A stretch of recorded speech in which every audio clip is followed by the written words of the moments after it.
Good afternoon, Toastmasters. Well, since we're on the theme of spring break today, I'm just going to go ahead and continue that. So for my spring break, all I did was kind of hang around Charleston, not do much, enjoy the city for once without having this place, although, there's the weekends and all the other times, so I can't complain too much.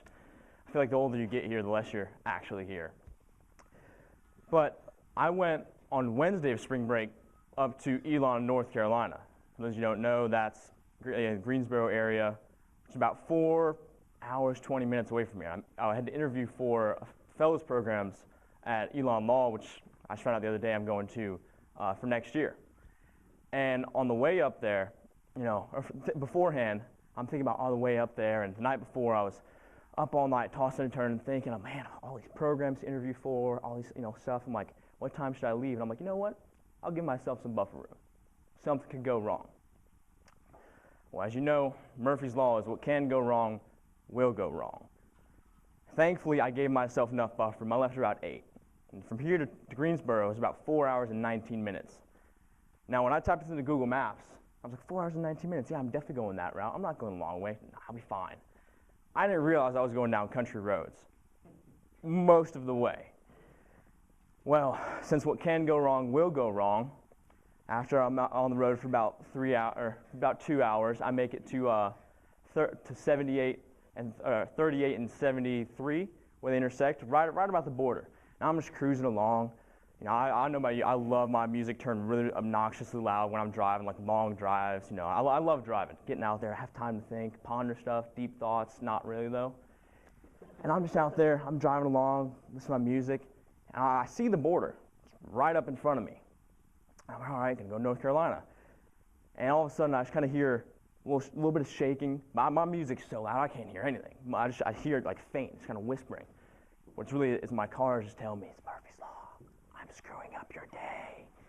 And I'm going along, and if I feel something shake, and I'm just like, well, maybe it's maybe it's just my Jeep, because I have a lift kit and everything, and it's a mess of a vehicle, as I've learned now, which you will soon learn. But I'm like, there's nothing. I probably hit something on the road. So I pull off to get some gas and take a breather before I do the next leg of my trip. And I hear bang, bang, bang, bang, bang, bang. And I'm just like, you have to be kidding me right now. It's not like I have to be up in Greensboro in a few hours. Bang, bang, bang, bang, bang. I'm just thinking, oh my God, what could this be? I pull off, start looking under. What? I'm like, what's missing? I'm like, I know something's wrong with this picture. I have no exhaust system anymore. Right before I cross the North Carolina border, my exhaust just goes to itself. No, I'm just staying in South Carolina. This works for me right now. And then I'm just sitting there like, what do I do? No idea. I have to be in Greensboro in a few hours. So I go into the gas station, and I'm like, look, guys, I'm like telling the situation, these nice attendees, whatever you want to call them, and like, oh no, go up to Rob's up the road. He said, he's my husband's customer of them, and this is really backwoods. And my family's I got a lot of family like it, so I'm not mean no disrespect, but this was as country as it gets. And they're like, no, go tell Nick that so and so sent you. He's like, yeah, my husband buys Shine from all the time. So I'm just like, okay, I got the in. I'm good. I got this. They're gonna hook me up. Go over there. They can't fit me in. They send me to another friend of theirs, kind of like the Backwoods Network, and they send me to someone. Like, yeah, I can get this done real quick for you. And, like about 30 minutes to an hour. I'm like, all right, I'm sitting there. I'm like, oh, God, I'm not going to make it there. Lo and behold, they're on there working like a NASCAR pit crew. I got 3 people under there, like one guy welding something off, sawing it off.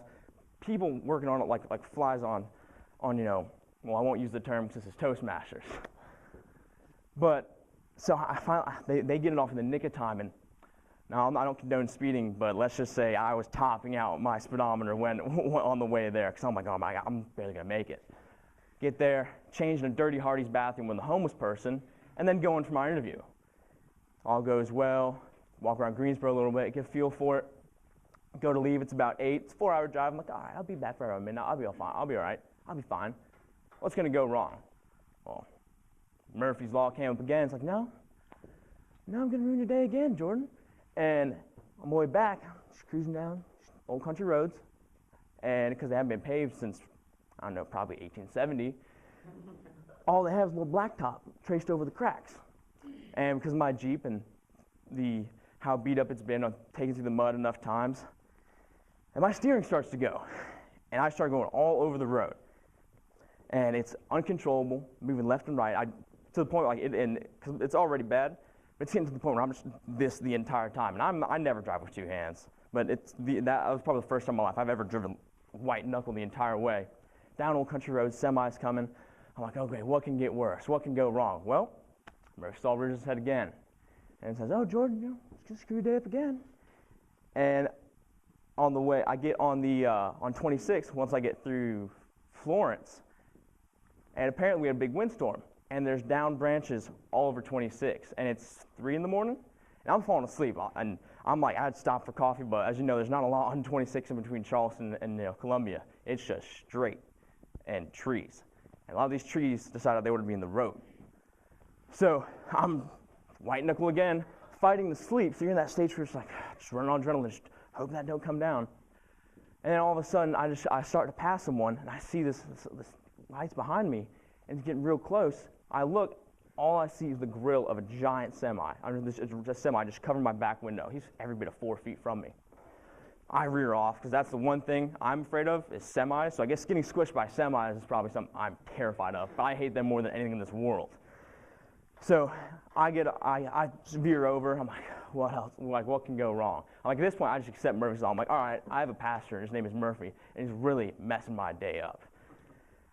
Well, ends up being 7 hours to take, which is just over a 4-hour drive with an unknown passenger. Finally make it back to Charleston alive and vow that I will never, ever, ever take that lemon of a vehicle on the road for a long trip again. So now Murphy just said, "Oh no, I'm going to take this ride. You just got to get something else."